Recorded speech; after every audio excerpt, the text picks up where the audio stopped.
नमस्कार दोस्तों, आज के इस वीडियो के माध्यम से आपको बताएंगे कि भाई फिजिक्स के पेपर को आपको कैसे सॉल्व करना चाहिए। जी हाँ, इस टॉपिक से रिलेटेड एक मैंने केमिस्ट्री पर वीडियो बनाया था जिसमें ज़्यादातर छात्रों के कमेंट आ रहे थे कि भैया एक ऐसा ही क्लास आप या एक ऐसा ही वीडियो फिजिक्स के ऊपर के जो है लेकर के आइए। तो आज के इस वीडियो में हम बात करेंगे कि जैसे हमारे पास ये कोई एक पेपर आ जाएगा फिजिक्स का, हमारे पास वैसे देख सकते हो एक मॉडल पेपर है ना, सारे क्वेश्चन यहाँ पर अभी आपको दिखाएंगे और हमारे एक बोर्ड एग्जाम की कॉपी है। तो भाई फिजिक्स के पेपर को किस तरीके से हम लोग पास करें। मान लीजिए काफी ज्यादा ऐसे छात्र होते हैं, जैसे मान लीजिए आपने पूरे साल भर क्या हुआ, पढ़ाई नहीं की है ना, पूरे साल में आपने क्या किया, पढ़ाई नहीं किया, आपकी कोई अलग प्रॉब्लम रही हो। काफी सारे छात्रों की बहुत सारी समस्याएं होती हैं कि उनकी तैयारी जो है बेहतर तरीके से नहीं हो पाती है। तो आज के इस क्लास के माध्यम से आपको बताएंगे कि आप लोग किस तरीके से फिजिक्स के पेपर में यहां पर न्यूमेरिकल के जो क्वेश्चन आते हैं कैसे सॉल्व कर सकते हैं। क्योंकि न्यूमेरिकल में मैं बात करूं तो भाई ज्यादातर छात्रों की प्रॉब्लम रहती है, चाहे वो साल भर पढ़ाई करें या ना करें, है ना। तो लगभग मतलब प्रॉब्लम इसमें लगभग 80% छात्रों की रहती है, न्यूमेरिकल सॉल्व नहीं कर पाते हैं। डेरिवेशन नहीं आ रहा तो फिर आपको क्या करना है, पेपर में कोई क्वेश्चन जैसे डेरिवेशन वाला है तो उसमें आप क्या करोगे, है ना। पेपर की शुरुआत आखिरकार कहां से करें। काफी सारे छात्रों का कमेंट आता है कि मान लीजिए भैया हमें ऑब्जेक्टिव क्वेश्चन शुरू का नहीं आ रहा है, हमें क्वेश्चन मान लीजिए हमने पूरा पेपर 15 मिनट जो हमें निर्देश दिया है इसके अनुसार हमने पेपर को पूरा पढ़ा और हमने पेपर को पढ़ करके ये एनालाइज किया कि भाई हमें जो क्वेश्चन है वो आखिरकार ऑब्जेक्टिव या शुरू के क्वेश्चन नहीं बन रहे हैं, हमें क्वेश्चन आ रहे हैं भाई बीच से, लास्ट के भी क्वेश्चन है जो कि नहीं बने, हमें क्वेश्चन क्या हो रहे हैं, बीच से क्वेश्चन सही तरीके से आ रहे हैं। तो हम क्या करें, तो पेपर की शुरुआत आखिरकार कहां से करनी चाहिए। उसके अलावा आप यहां पर जो 70 नंबर का ये पूर्णांक रहता है, और अगर इस वीडियो में बताए गए सारे तरीकों को अप्लाई करते हो तो भाई ज्यादा तो नहीं कहूंगा कि आप 95 लेकर के आ जाओगे, लेकिन फिर भी 70 में आप यहां पर 50 प्लस मार्क्स जरूर लेकर के आ सकते हो। बचे हुए आपके जो भी 30 से 35 या 40 दिन जो भी आप जब ये वीडियो देख रहे होंगे तो वो आप लोग अपने हिसाब से जो है मैनेज कर सकते हैं, ठीक है। और कमजोर छात्रों के लिए तो भाई एकदम ये वीडियो रामबाण साबित होगा, जो बच्चे बिल्कुल फिजिक्स में अभी तक कुछ भी नहीं पढ़े हैं। तो चलिए शुरू करते हैं आज के इस क्लास को। और यहाँ पर हमारे पास एक बोर्ड एग्जाम की ये मॉडल पुस्तिका है। तो मॉडल पुस्तिका को तो मैंने कई बार भरने के लिए बताया कि इस प्रकार से बोर्ड एग्जाम की कॉपी कुछ आती है आपकी, है ना।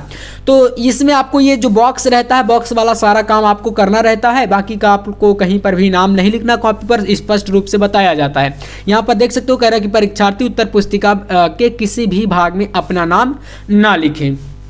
इसके बाद यहां पर बॉक्स के अंदर है परीक्षार्थी सभी उत्तर प्रविष्टियां शुद्ध एवं स्पष्ट रूप से स्वयं भरें, जैसे कि परीक्षार्थी का अनुक्रमांक अंकों में और परीक्षार्थी का अनुक्रमांक शब्दों में। यानी रोल नंबर को प्यारे साथियों यहां पर आपको अंकों में पहले भरना है, जो आपके एडमिट कार्ड में रहेगा उसी को आपको फिर शब्दों में भर देना होता है। जैसे 1, 8, 6, 9, 2, 1, 5, 1 इसी को शब्दों में लिख दिया गया। फिर इसके बाद तीसरे नंबर पर है विषय एवं प्रश्न पत्र, जिसमें आपको विषय के तौर पर आपको भौतिक विज्ञान, जैसे हमारा फिजिक्स का पेपर है ना, तो भौतिक विज्ञान भरोगे, रसायन विज्ञान है तो रसायन विज्ञान, जीव विज्ञान है तो जीव विज्ञान, हिंदी है तो हिंदी, जो भी सब्जेक्ट है वो भरोगे। प्रश्न पत्र में प्यारे साथियों मैं आपको बता दूं, जैसे कि आपका क्या होता है, पेपर केवल एक ही रहता है। पहले क्या होता था, आपका एक पैटर्न था, आज से लगभग बात करें 2020 में हमारा, है ना, जब हम लोग एग्जाम दिए थे तब ये दो तरीके से पेपर हुआ करता था। तब क्या होता थे भाई, 35 नंबर का एक पेपर अलग आता था, 35 नंबर का एक पेपर अलग होता था, मतलब टोटल आपके 70 नंबर के लिए आपको 2 पेपर देने होते थे। कितने, 2 पेपर। लेकिन अब क्या है, एक ही पेपर है। इसके लिए यहां पर आपको क्या लिखना है, फर्स्ट लिख सकते हो या तो आप यहां पर लिख सकते हो केवल, क्या लिख सकते हो भाई, केवल, इतना लिख देना, केवल ऐसे, ठीक है। तो यहां पर केवल लिख देना। उसके बाद अंकित संकेतांक जो पेपर में कोण है, जैसे कि 346 BY कोण का है तो यहां पर आप बॉक्स में 346 BY डाल दोगे। परीक्षा का दिन 6 मार्च को पेपर है तो यहां पर परीक्षा की तिथि 6 मार्च, पाली में आप सेकंड शिफ्ट में पेपर है, द्वितीय पाली, और यहां पर दिन में आपको गुरुवार डाल देना है, ठीक है। मतलब जो भी दिन आपका रहेगा उस दिन वो आप डाल सकते हो, वैसे गुरुवार ही है। और फिर से सेंटर का नाम यानी केंद्र का नाम डाल सकते हो, जो भी कॉलेज में आपका सेंटर रहेगा, परीक्षा का रूम नंबर डाल देना, बस कुछ नहीं करना। इसके अलावा आपको फिर सिर्फ और पेपर को करना ही करना रहेगा, ठीक है ना। अब चलिए आइए मैं अब यहां से जो चीजें बताऊंगा ध्यान से आप सुनिएगा। देखो सबसे पहले आपका टाइम रहता है 3 घंटे 15 मिनट, जिसमें आपको सिर्फ और सिर्फ 15 मिनट जो है प्रारंभ के परीक्षार्थियों को प्रश्न पत्र पढ़ने के लिए क्या है, निर्धारित है। मतलब पेपर को प्यारे साथियों आपको शुरू के 15 मिनट नहीं तो कम से कम आप 10 मिनट जरूर पढ़िएगा।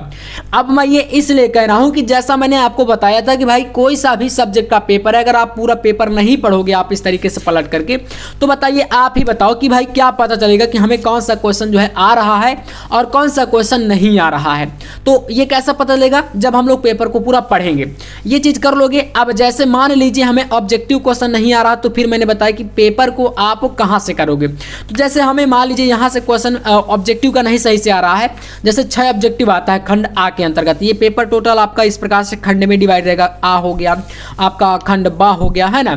ऐसे ही काफ़ी सारे खंड है। यहाँ से खंड आपका एक देखो यहाँ पर सा है ना, खंड सा हो गया, खंड आपका दा हो गया। अलग अलग खंड में अलग अलग प्रकार के क्वेश्चन रहते हैं। इसी तरीके से आप नेक्स्ट पेपर देख लो पूरा, मतलब बोर्ड का A to Z same to same ऐसा ही पैटर्न आएगा आपका 6 मार्च का जो पेपर रहेगा।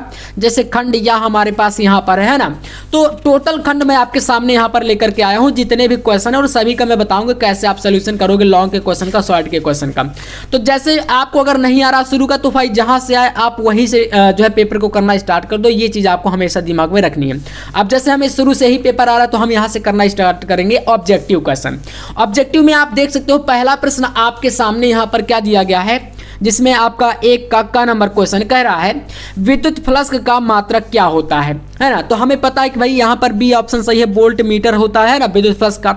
इसको कर दोगे। अब कॉपी पर कैसे लिखना, तो मैं एक बार क्वेश्चन को सॉल्व करा देता हूँ, फिर कॉपी पर अभी लिख करके आपको बताएंगे कि कैसे लिखना है।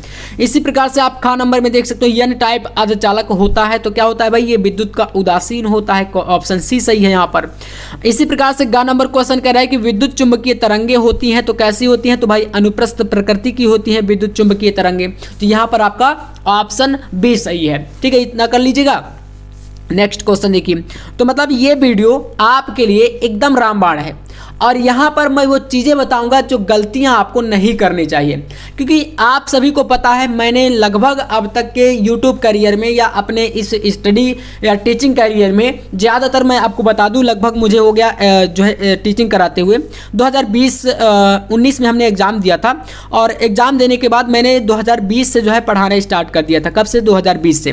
तो जब 2020 का एग्ज़ाम हुआ, उसके बाद 21 में क्या होता, कोविड-19 के कारण एग्ज़ाम नहीं हुआ था, फिर 22 में हुआ, फिर 23 में हुआ और 24 का हुआ। इस बार क्या है 25 का। तो लगभग 4 से 5 साल का जो एक्सपीरियंस है वो आपके सामने मैं शेयर करता हूं, और एकदम जेन्युइन चीजें आपके सामने लाता हूं, मतलब एक बड़े भाई होने के नाते। ऐसा नहीं है कि मैं आपको कोई गलत चीजें बताऊं कि भाई कॉपी को भर करके चले आना। काफी सारे लोग बोलते हैं ना आपके सामने, आपने सुना भी होगा कि बोलते हैं भाई अरे यार कॉपी को भर देना, इस क्वेश्चन का आंसर ना आए तो आप लोग कहीं का भी लिख के चले आना। तो मैं आपको देखो पर्सनल चीज बता रहा हूं। देखो यार, जैसे मान लीजिए मैं ही कॉपी चेक करता हूं, मान लीजिए एग्जाम्पल के तौर पर समझ लो कि मैं खुद कॉपी अगर चेक करता हूं, आपकी कॉपी मेरे पास आ गई, तो अब ये बताओ मैं इतना तो अनपढ़ नहीं हूं ना कि भाई मुझे क्वेश्चन का आंसर समझ में नहीं आएगा। अगर मैं फिजिक्स का टीचर हूं, थोड़ा सा ध्यान से समझिएगा यहाँ पर, मैं अगर फिजिक्स का टीचर हूं तो बताओ कि आप फिजिक्स मेरे दिमाग में नहीं जाएगी। आप कहीं पर कॉपी में कोई गलत चीज़ यहाँ पर मान लीजिए बता दिए कॉपी पर, है ना, कोई गलत ऑप्शन लगा दिए, या आपने न्यूमेरिकल को सॉल्व किया, कहीं पर भी क्वेश्चन को आप देख लीजिए और आपने कुछ गलत तरीके से बताया, तो क्या आप बताओ मुझे वो समझ में नहीं आएगा? क्या मेरी आंखें नहीं है? तो कहीं पर भी देखो आपको गलत चीज़ें नहीं करनी चाहिए। अगर आप जेन्युइनिटी में रहते हो तो कहीं ना कहीं एग्जामिनर समझ जाते हैं कि भाई हाँ बच्चे ने ईमानदारी से काम किया है। तो इसलिए हमेशा आप लोग ईमानदारी के साथ काम किया करो। बाकी कभी भी गलत चीज़ों के चक्कर में मत पड़ो। कोई बोल रहा है कुछ कि आप ऐसे करके चले आना, इस क्वेश्चन का आंसर यहाँ से लिख देना, शुरू का क्वेश्चन ना आए तो आप लोग किसी भी क्वेश्चन को करके अपने मन से क्वेश्चन लिख देना और अपने मन से आंसर लिख देना, ऐसा नहीं होता है। ठीक है ना, तो ये चीज़ याद रखिएगा। अब इस प्रकार से देखिए यहाँ पर क्वेश्चन कहा है, कह रहा है कि प्रिज्म से गुजरने के पश्चात श्वेत प्रकाश में किस रंग का विचलन न्यूनतम होता है? तो यहाँ पर लाल रंग का, है ना। ऐसे ही यहाँ पर देख लीजिए अंगा नंबर क्वेश्चन, हाइड्रोजन परमाणु के दो लगातार कक्षाओं के बीच इलेक्ट्रॉनों के कोणीय संवेग का अंतर, तो यहाँ पर आपका होता है h/2π, जहाँ h क्या होता है भाई? प्लांक नियतांक इसको बोलते हैं। क्या बोलते हैं? प्लांक नियतांक होता है ना, यच इसका वैल्यू होता है। तो आप इसकी वैल्यू को याद करते हैं 6.63 × 10⁻³ ऐसे करके रहता है। तो वो चीज़ें जो है जो रहती है ना, वो पेपर में जो है पीछे साइड कांस्टेंट वैल्यू दी रहती है ताकि आप उनको देख सको। इसी प्रकार से 6 क्वेश्चन आते हैं। लास्ट वाला ऑब्जेक्टिव है धारावाही चालक के चारों तरफ उत्पन्न क्षेत्र को केवल चुंबकीय क्षेत्र होता है। ठीक है, कोई धारावाही चालक है, इस पर धारा प्रवाहित है, तो इसके चारों जो क्षेत्र उत्पन्न होगा वो चुंबकीय क्षेत्र रहेगा। ठीक है, तो यहाँ से ये 6 ऑब्जेक्टिव है जिसमें इस तरीके से आपको ऑब्जेक्टिव सॉल्व करना है शुरू के पेज में, है ना। मान लीजिए जैसे कि आपने पेपर पूरा पढ़ा, अगर 4 क्वेश्चन आपको सही तरीके से आ रहे हैं, 2 क्वेश्चन सही तरीके से नहीं भी आ रहे हैं, तो आप फिर ऑब्जेक्टिव को ही शुरू में कर लीजिएगा, है ना, मतलब शुरू में ही ऑब्जेक्टिव को करना है। तो प्रश्नोत्तर संख्या आप लोग एक डाल दोगे इस तरीके से, है ना। खंड आप मत डालना, कोई जरूरी नहीं है। आप यहाँ पर 1 नंबर का चल रहा है क्वेश्चन और इसी में का, खा, गा, घा ऐसे करके डिवाइड है सारे। तो ऊपर आपको प्रश्नोत्तर संख्या या प्रश्नोत्तर नंबर इस तरीके से आप मेंशन कर दीजिएगा। फिर इधर आप उत्तर करके यहाँ से का, खा, गा, घा, अंगा और चा। फिर इसमें जो विकल्प सही है, का बी सही है, खा का आपका सी सही है, तो ऐसे करके गा का आपका बी सही है, तो ऐसे यहाँ पर घा का आपका डी सही है, अंगा का आपका बी सही है, चा का आपका बी सही है। सारे क्वेश्चन का प्यारे साथियों आपको का, खा, गा ऐसे करके डाल देना है। उसके सामने जो विकल्प में आपका दिया है वोल्ट मीटर, ऐसे करके सभी का डाल दीजिएगा, टिक कर दीजिएगा सभी में हो सके तो, है ना। इतने में कौन सा ज्यादा यार 2 घंटे लग जाने, कर दीजिएगा।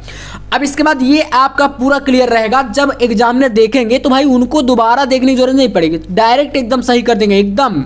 ये लीजिए 6 नंबर आपके हैं, क्लियर है। चलिए यहां से देखिए, अब आपका आता है खंड नंबर बा। इसमें सारे क्वेश्चन ये जो अति लघुत्तरी होता है ये रहते हैं 1 नंबर वाले क्वेश्चन, है ना, 1 नंबर वाले। अब आपके दिमाग में आता होगा कि भैया 1 नंबर के लिए हमें क्वेश्चनों का आंसर कितना करना चाहिए आखिरकार। काफी सारे लोग बोलते हैं भैया फिजिक्स है, फिजिक्स में नंबर हम कुछ बना के नहीं लिख सकते, वो भी बताऊंगा कि कैसे बना के लिख सकते हो, है ना। तो ये चीजें हर जगह नहीं मिलेंगी आपको। चलिए तो भाई यहां से हमारा स्टार्ट है दूसरा क्वेश्चन। अब देखिए क्वेश्चन नंबर 2 जैसे है, तो यहाँ पर सबसे पहले जैसे कि आपको बता दें, आप मतलब कॉपी लगभग बोर्ड की इससे थोड़ा सा बड़ी ही रहेगी, पेज इससे कम नहीं रहेगा, इतना ही पेज लगभग रहता है और ये कॉपी एकदम बेस्ट है आपके लिए। और जो ये पेन यूज किया हूँ ना, पेन आप लोग कमेंट करते हो भाई, बहुत ज़्यादा कमेंट आते हैं कि भैया आप कौन सा पेन यूज करते हो। तो यार आप इस वीडियो के डिस्क्रिप्शन में चले जाना, आपको ये पेन जो मैं बता रहा हूँ ये मार्केट में नहीं मिलते हैं, है ना। मैं बता दूं ये मार्केट में नहीं मिलता हर जगह, मतलब ऐसा नहीं बोले भैया कहाँ से आप ले आए हो, मार्केट में ही तो मिलता है, लेकिन हर जगह नहीं मिलता, बड़ी बड़ी मार्केट जो होती है वहाँ पर मिलता है। तो मैं इसको ऑनलाइन आपको परचेस करने का एक तरीका बता रहा हूँ। आप इस वीडियो के डिस्क्रिप्शन में चले जाना, वहाँ पर मैं इस पेन का जो लिंक है वो टैग कर दूंगा, तो आप वहाँ से चाहें तो इसको परचेस कर सकते हैं। लेकिन ये पेन हर कॉपी पर यूज नहीं होता, क्योंकि भाई होता क्या, जैसे कि कॉपी का मान लीजिए हमारे जो पेज है अगर वो पतला पेज है तो भाई इधर से लिखेंगे तो इधर हमारा दिखने न लगेगा। तो ऐसी कॉपी होनी चाहिए जो कि हम इधर लिखें और इस तरफ वो देखिए दिखे ना, कहीं पर आपको देखो ये टिक दिख रहा है, उधर का नहीं दिख रहा ना बिल्कुल भी। तो इसलिए कॉपी के पेज जो है वो थोड़ा सा मोटे होने चाहिए, है ना, तो इधर का उधर ना दिखे, वरना कॉपी खराब हो जाएगी। इसलिए आप इस पेन को लेकर के जाइएगा और कॉपी अगर दिखे कि भाई कॉपी बेस्ट है तभी आप यूज करिएगा, वरना फिर डॉट पेन का ही यूज करना आप लोग, है ना। मैं टैग कर दूंगा तो आप परचेस कर सकते हो। तो प्रश्नोत्तर संख्या 2 यहाँ पर देख सकते हो, इसका दूसरे का क्वेश्चन पहला हमारा यहाँ पर 2 डाल दोगे। फिर इसका का नंबर क्वेश्चन कह रहा है कि गोलीय सतह पर प्रकाश के अपवर्तन के लिए सूत्र जहां संकेतों के सामान्य अर्थ हैं की सीमाओं का उल्लेख करिए। जहां पर ये दिया गया है n2/v -n1/u = n2 - n1/R। ये फार्मूले के अनुसार आपको बताना है कि इसकी सीमाओं के सामान्य अर्थ हैं और यहां पर इसका उल्लेख करिए। इसमें 1 नंबर के लिए थोड़ा सा चीज आपको लिखना है। अब काफी सारे बच्चे कंफ्यूज हो जाते हैं कि यार बहुत बड़ा क्वेश्चन है क्या, बिल्कुल यार ऐसा कुछ भी नहीं है, टेंशन क्यों लेते हो। चलिए तो मैं आपको यहां पर चीजें बता रहा हूं। देखो दूसरा यहां पर है 2 का आंसर, डायरेक्ट यहां पर उत्तर डाल के आप लिखना स्टार्ट कर दोगे। लिखोगे लेंस का द्वारक बहुत कम होना चाहिए तथा किरणें मुख्य अक्ष के समांतर यानी पैराक्सियल होना चाहिए। बस इतना करना है और कुछ भी आपको नहीं करना। और यहां पर यही जो फार्मूला दिया गया इसी फार्मूले को एक बार लिख दीजिएगा, ठीक है। 1 नंबर यहां पर क्लियर। टॉपर वाला तरीका आपको बता रहा हूं, एकदम टॉपर वाला। इसके बाद देखिए का नंबर क्वेश्चन यहां पर है, कह रहा है कि प्रकाश उत्सर्जक डायोड क्यों अग्र अभिनत में होता है, जिसे आप बोलते हो LED लाइट एमिटेड डायोड या प्रकाश उत्सर्जक डायोड हिंदी में बोलते हैं। तो ये पूछ रहा है क्वेश्चन कि भाई आखिरकार ये क्यों अग्र अभिनत में क्यों होता है, ठीक है। चलिए यहां से हम आ जाते हैं फिर नेक्स्ट पेज पर और इधर आप लोग देखने का प्रयास करेंगे। देखिए यहां पर होता क्या है, मान लीजिए जैसे हम लोग दूसरे पेज पर आए हैं। अब दूसरे पेज पर एग्जामिनर को तो नहीं पता है ना कि यार हमारा दूसरे पेज में आपने कौन से का किया है, तो हमें तो अपनी तरफ से कोई गलती नहीं करनी चाहिए। तो क्यों ना हम ऐसा करें कि भैया यहाँ पर भी आप डाल दीजिए प्रश्नोत्तर संख्या 2 या 3 जिसका भी आप क्वेश्चन कर रहे हैं। तो हमें पता है कि हम लोग अभी दूसरे नंबर पर हैं, तो क्रम का देखो मेन चीज होता है भाई, क्रम से काम करो। आपसे मैं हमेशा कहता हूं कि आप चाहे शुरू से पेपर को करना स्टार्ट करो या लास्ट से पेपर को करो, लेकिन ये जो संकेत होते हैं प्रश्नोत्तर संख्या, प्रश्न नंबर, उत्तर क्रमांक जो भी आप डालते हो 2 का, 4 का, 5 का, 6 का, 1 का, वो डालो जरूर। आपसे ये मतलब नहीं कि आप क्वेश्चन शुरू का लास्ट में कर रहे हो या लास्ट का शुरू में कर रहे हो, कहीं का भी उठा के करो, लेकिन क्रम जरूर डालो और फ्रंट में डालो, ठीक है। इससे होगा ये कि कभी भी एग्जामिनर आपकी कॉपी को क्रॉस नहीं मारेंगे, है ना, क्रॉस, क्योंकि आप सभी जानते हो, मैं बता दूं भाई साहब, कॉपी को मैं रियल बता रहा हूँ, मैं खुद तो चेक नहीं किया हूँ अभी, है ना, बहुत जल्द ऐसा भी होगा कि हम चेक करेंगे, है ना, क्योंकि अभी क्या है, अपनी स्टडी चल रही है और उसके लिए भी आपके पास डिग्री होनी चाहिए, है ना, आपकी बीएड होनी चाहिए, है ना, बीएससी एमएससी जो भी आप कर रहे हैं, पूरा आपके पास डिग्री होना चाहिए, तभी आप जा सकते हो। लेकिन हम बताएं कि जो हमारे बड़े भैया हैं, है ना, वो चेक करते हैं और हमें बताए हैं भाई कि लगभग हम मतलब बात होती है, पूछते हैं, तभी तो आपको सब चीज़ें बता पाते हैं। तो कभी हो सके कि तो मैं आपके सामने लाऊंगा वीडियो और आपसे बात भी मतलब होगी कि आपके सामने बताया जाएगा सारी चीज़ें। तो वो ये बताते हैं कि भाई मेन चीज़ क्या होता है कि भाई आपका फॉर्मेट देखा जाता है, कोई भी बच्चा हो फॉर्मेट देखा जाता है। और आप ये चक्कर में मत रहना कि भैया नोट लगा दें, हर व्यक्ति बेईमान नहीं होता है, ये समझ के चलिएगा, है ना। आप सभी जानते हैं कि देखो पैसे पर, मानता हूं कि आज के टाइम पर पैसे पर दुनिया चलती है, लेकिन हर व्यक्ति मतलब आप समझ सकते हो कि अगर 100 लोग हैं तो 100 में से भाई आप समझ लीजिए कि 98 लोग बेईमान हैं, मान लेते हैं, वो पैसे पर बिक जाते हैं। लेकिन 2 लोग ऐसे हैं जो पैसों पर नहीं बिकते, आज भी ऐसे लोग मौजूद हैं। और मान लीजिए इन्हीं 2 लोगों के पास आपकी कॉपी चली गई, तो फिर आप लोग चाहे जितना भी प्रयास कर लो कि पैसा लगा देंगे, ये कर लेंगे, वो कर लेंगे, कुछ भी नहीं होने वाला। ये चीज़ आप याद रखिएगा। इसलिए ईमानदारी जरूरी है, थोड़ा सा मेहनत भी करिए। तो चलिए प्रकाश उत्सर्जक डायोड के बारे में जानिए। इसका आपका 2 का आंसर, प्रकाश उत्सर्जक डायोड अग्र अभिनत में इसलिए होता है क्योंकि इस कारण चालन बैंड के मुक्त इलेक्ट्रॉन संयोजी बैंड के कोटर से रिकम्बाइन होते हैं, जुड़े हुए होते हैं, जिससे प्रकाश उत्सर्जित होता है। तो ये हमारा खा का क्वेश्चन का आंसर है, ठीक है।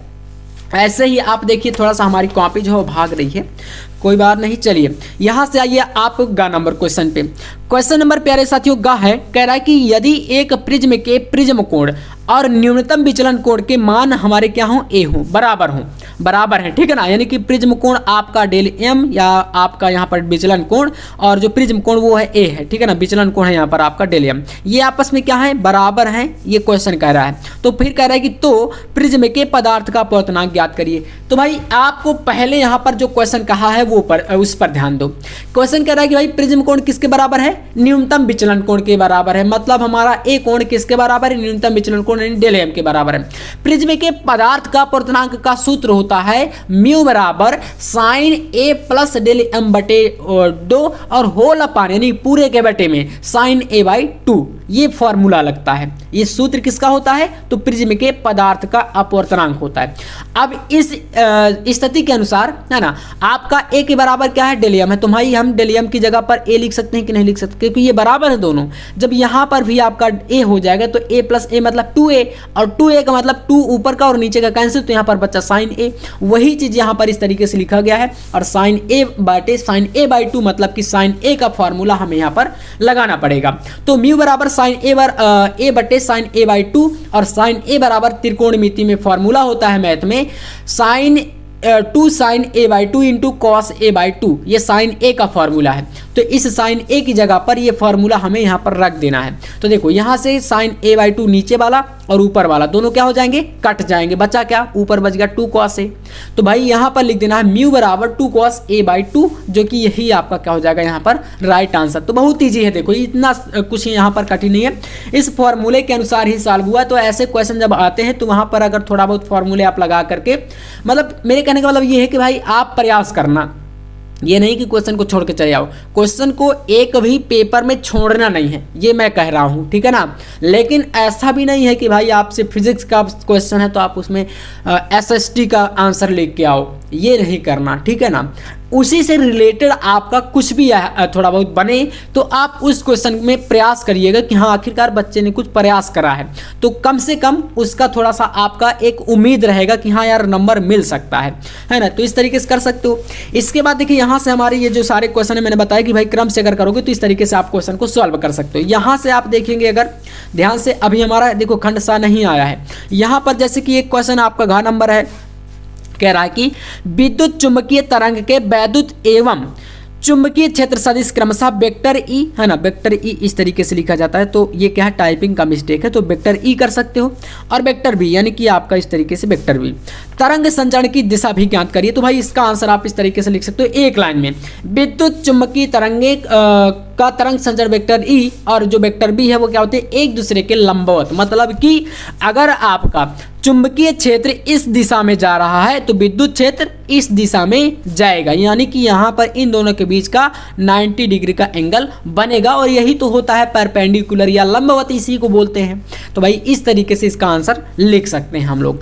अब आइए यहाँ से नेक्स्ट बढ़ते हैं। अगला घ नंबर क्वेश्चन कह रहा है कि ट्रांसफार्मर का सिद्धांत क्या होता है, या ट्रांसफार्मर जो है वह किस सिद्धांत पर कार्य करता है। तो चलिए प्रयास करते हैं भाई, यहाँ से आप समझने का प्रयास करिएगा। इसमें ट्रांसफार्मर में ज़्यादा कुछ नहीं, छोटा सा एक नंबर का आंसर देना है। ट्रांसफार्मर अन्योन्य प्रेरण के सिद्धांत पर कार्य करता है। बस अंगा नंबर क्वेश्चन खत्म। इसके बाद आइए 4 नंबर देखिए, कह रहा है कि किसी सेल का आंतरिक प्रतिरोध, देखो प्रतिरोध तो वैसे रेजिस्टेंस आर होता है, लेकिन यहां पर आंतरिक प्रतिरोध है ना, इंटरनल रेजिस्टेंस जिसे बोलते हैं, इसको स्मॉल आर से व्यक्त करते हैं। तो यह किन कारकों पर डिपेंड करता है, बताइए। चलिए तो इस तरीके से देखिए 4 नंबर क्वेश्चन है, किसका चल रहा है, तो दूसरे का चल। तो हम जैसे नेक्स्ट पेज पर आएंगे तो मैंने जैसा बताया था, आप इस तरीके से 2 का यहाँ पर क्या डाल दोगे, पहले 4 डाल दोगे।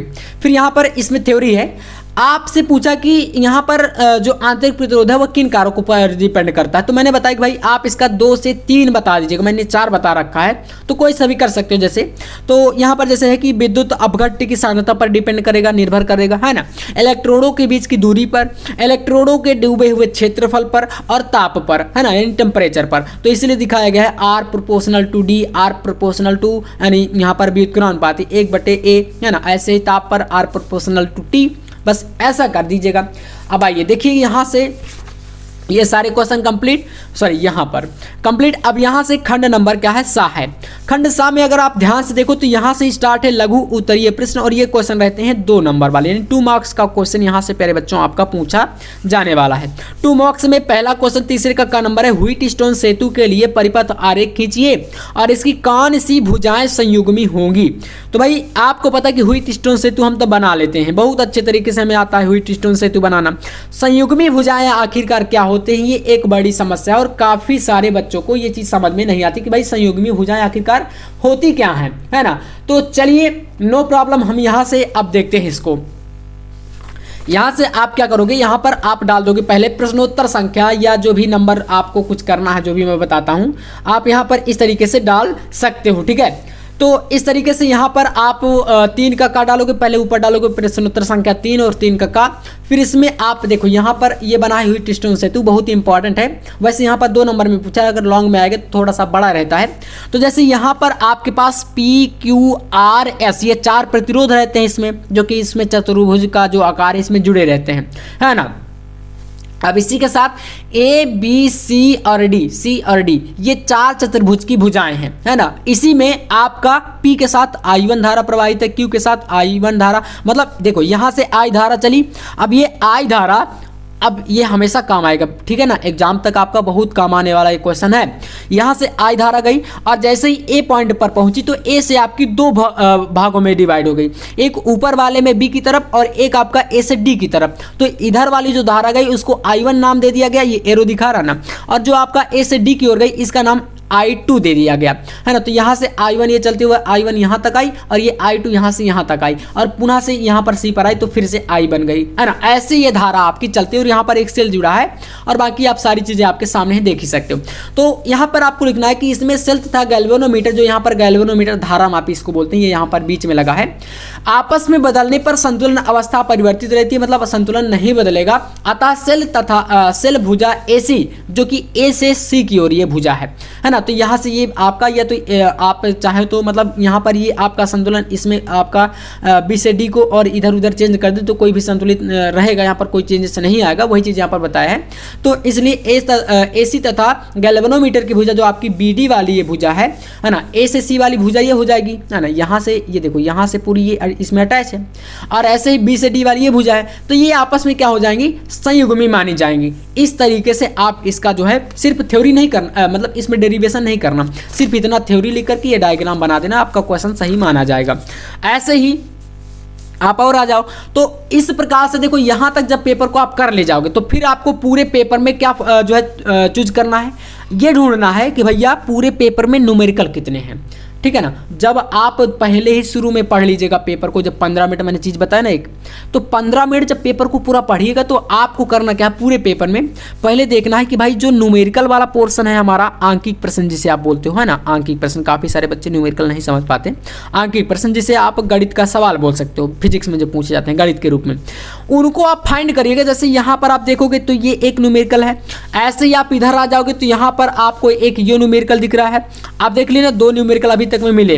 ऐसे ही आप इधर और भी चले जाओ तो यहाँ पर अभी तो ये देखो न्यूमेरिकल नहीं, यहाँ पर एक डेरिवेशन टाइप का एक क्वेश्चन है, खा नंबर वाला, कह रहा है दिखाइए कि हेनरी बटे फैराड की पावर 1/2 प्रतिरोध को प्रदर्शित करता है, या ऐसे ही आप इधर आ जाओ। पूरा फिजिक्स का पेपर है, क्योंकि यार इसको हमें सीरियस लेना पड़ेगा। हम हिंदी को पास कर सकते हैं, अच्छे नंबर ला सकते हैं, इंग्लिश को भी पास कर सकते हैं, लेकिन फिजिक्स और केमिस्ट्री, बायोलॉजी में भी कोई दिक्कत नहीं, लेकिन इन्हीं 2 सब्जेक्ट में दिक्कत आती है। और हमारे जो छात्र हैं वो लगभग यहाँ पर 80% छात्रों का समस्या यहीं पर रहता है कि भाई फिजिक्स और केमिस्ट्री की क्लासें लाते रहो, बाकी का कोई सब्जेक्ट आए चाहे ना आए हम कर लेंगे। तो डोंट वरी, आपको मैं यही बता रहा हूँ। आप देखो यहाँ पर, आप देखो एक न्यूमेरिकल का क्वेश्चन यहाँ पर भी है आपके पास 5 में का पहला, और 3 क्वेश्चन अभी हमें न्यूमेरिकल के मिले। एक आपके पास यहाँ पर ये अथवा में दिया है, लेकिन आपके पास अथवा का ऑप्शन है। मान लीजिए जैसे कि हम लोग इस क्वेश्चन को यहाँ पर देखें तो कह रहा है कि स्पष्ट कीजिए कि क्योंकि हल्के नाभिक आपस में जुड़ करके एक बड़ा नाभिक बनाते हैं, जैसे कि जिसे आप क्या बोलते हो, नाभिकीय संलयन भैया बोलते हो, ठीक है ना, नाभिकीय संलयन। छोटी छोटी नाभिक मिलकर के क्या करते हैं, एक बड़ा नाभिक बना देते हैं, उसको क्या बोलते हैं भाई, नाभिकीय संलयन की प्रक्रिया होती है ये, ठीक है। और विखंडन में क्या होता है, ये भी क्वेश्चन पूछा जाता है, जब वो नाभिक टूट जाते हैं, है ना, एक नाभिक टूट करके छोटे छोटे नाभिकों में टूट कर विखंडित हो जाए, वो आपका नाभिकीय विखंडन है। ऐसे यहाँ पर आप दूसरा देख लो, एक भारी नाभिक 2 हल्के नाभिकों में टूटता है, उसको आप विखंडन बोलोगे, ठीक है ना, विखंडन। तो ये आपका इसी प्रकार से पूछ रहा है, स्पष्ट कीजिए कि आखिरकार ये क्या है। नाभिकीय विखंडन और नाभिकीय संलयन दोनों घटनाओं में ऊर्जा निकलती है, क्यों, इस प्रकार से ये हो गया। ऐसे ही आप नेक्स्ट चले जाओ, यहाँ पर अथवा में न्यूमेरिकल ही है आपके पास 7वां क्वेश्चन, यहाँ पर खगोलीय दूरदर्शी की तुलना में संयुक्त सूक्ष्मदर्शी से करिए इन दोनों की तुलना, कंपैरिजन। और क्या दूरदर्शी को सूक्ष्मदर्शी तथा इसके विलोम की तरह प्रयुक्त किया जा सकता है, कारण सहित स्पष्ट करिए। ऐसे आप यहाँ पर अभी देखोगे कि आपको 3 से 4 न्यूमेरिकल सिर्फ मिले हैं अभी तक में, और पूरा पेपर आप पढ़ के चले जाइएगा। लॉन्ग वाले क्वेश्चनों में एक डेरिवेशन और एक न्यूमेरिकल आपको छपा हुआ मिलेगा। तो इसलिए न्यूमेरिकल को हमेशा क्या करना है, आपको बाद में करना है। पहले आप पहचान लोगे और फिर इसके बाद न्यूमेरिकल को हमेशा बाद में करना चाहिए, ताकि जैसे होता क्या न्यूमेरिकल में, मतलब मैं कहूँ कि जितना भी टॉपर छात्र हो, है ना, लगभग मैं 1-2 की बात नहीं कर रहा हूँ, लेकिन 100 छात्रों को अगर पेपर में बैठा दिया जाए तो न्यूमेरिकल का क्वेश्चन 90 से 95 छात्रों का न्यूमेरिकल कहीं ना कहीं मिस्टेक जरूर रहता है। तो इसलिए उनको क्या करना है, पेपर करने के बाद पहले पूरा थ्योरी का पोर्शन कर लो और बाद में फिर न्यूमेरिकल के ऊपर टूट पड़ो। जैसे कि होगा क्या भाई, न्यूमेरिकल में सबसे इंपॉर्टेंट देखो सूत्र होता है, और यहाँ पर जो नंबर मिलते हैं वो होते हैं स्टेप मार्किंग के, है ना। क्या होता है, स्टेप मार्किंग होती है। यहाँ पर स्टेप मार्किंग जानते हो, आपका पहले देखा जाएगा कि बच्चे ने सूत्र लगाया, है ना, पहले बच्चे को देखा जाएगा कि भाई सूत्र आपने सही लगाया या नहीं लगाया। आपने अगर 4 नंबर का क्वेश्चन है तो भाई वहाँ पर सूत्र लगाने के बाद आपने उसमें सही से वैल्यू पुट करी, 1 नंबर मिल गया। फिर आपका कैलकुलेशन देखा जाएगा, कैलकुलेशन सही है तो फिर आपको नंबर मिलेगा। आपका फिर फाइनल आंसर तक देखा जाएगा, और उसके बाद मान लीजिए आपने काफ़ी सारे बच्चों ने, भाई साहब क्या होता है, आपने मतलब यहाँ पर मात्रक नहीं लिखा, जैसे मात्रक हो गया तो फिर मात्रक आपका उसका भी नंबर कट जाता है। तो इसलिए हर छोटी से छोटी चीजों को वहां पर देखा जाता है। तो भाई आज के इस वीडियो में तो मैंने काफ़ी सारी चीज़ें वैसे आपको देखो बता दिया, पूरा पेपर मैंने बताया और पूरी कॉपी को भी मैंने यहाँ पर लिखा। तो ये आपके पास यहाँ पर देखो कैसे न्यूमेरिकल को सॉल्व किया है, जहाँ पर डायग्राम की जरूरत है वहाँ पर डायग्राम, न्यूमेरिकल में फार्मूला देख सकते हो लगा करके वैल्यू को पुट करके पूरा हर चीज़ें यहाँ पर निकाली गई हैं। तो सारी चीज़ें हमारे पास हैं यहाँ पर, डायग्राम वगैरह सब कुछ सोल्यूशन। तो इसका लॉन्ग वीडियो कॉपी वाला मैं आपको लगातार लाता रहता हूँ, बाकी और भी वीडियो काफ़ी सारे आपके इसी चैनल पर आएंगे। तो आज के इस वीडियो में जो चीज़ें मेरे को बताना था वो मैंने बता दिया कि कैसे आखिरकार पेपर को करके कैसे पास हो सकते हो। और अगर आप लोग ये सारी चीज़ें प्यारे बच्चों आप फॉलो करोगे तो आराम से पास हो जाओगे। बाकी अगर नोट्स वगैरह आपको चाहिए तो आप लोग इस नंबर पर कॉन्टैक्ट कर सकते हो 9511470534 पर, जिस पर आपको ऑल सब्जेक्ट का ऑफर चल रहा है। 99 रुपए पर आपको सारे विषय के PDF नोट्स प्रोवाइड कराए जाएंगे, वो भी हमारे इस नंबर पर कॉन्टैक्ट कर सकते हो तो व्हाट्सएप के थ्रू। तो अगर आपको चाहिए तो आप कॉन्टैक्ट कर सकते हो। बाकी आपको ये वीडियो कैसा लगा कमेंट के माध्यम से एक बार जरूर बताइएगा। और अगर कोई आपका डाउट है, कोई क्वेरी है तो कमेंट करके मुझे उसके बारे में बताना, ताकि मैं कमेंट्स आपके पढ़ता हूँ और मैं आपको नेक्स्ट वीडियो में उसका सॉल्यूशन दे सकूँ। तो चलिए फिर मिलते हैं नेक्स्ट वीडियो में नेक्स्ट टॉपिक के साथ, तब तक के लिए जय हिंद, वंदे मातरम।